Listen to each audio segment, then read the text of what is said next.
di Indonesia per Desember 2020 6,57% dan TPK hotel non bintang sebanyak 26,59%. Dengan rata-rata lama peminat tamu untuk hotel fasilitas bintang adalah 1,5 malam.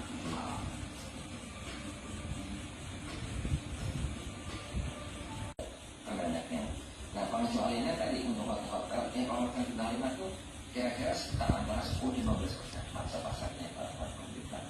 Tapi kalau hotel itu memiliki ruang meeting yang banyak, maka segmentasi pasar menengahnya juga akan besar. Gitu. Jadi Malaysia namanya mengikuti zaman kan ya, kita belum tahu ya masalahnya. Tapi selama ini sih sudah berjalan sih oke-oke aja sih, nggak ada masalah ya. Cuma dibanyakin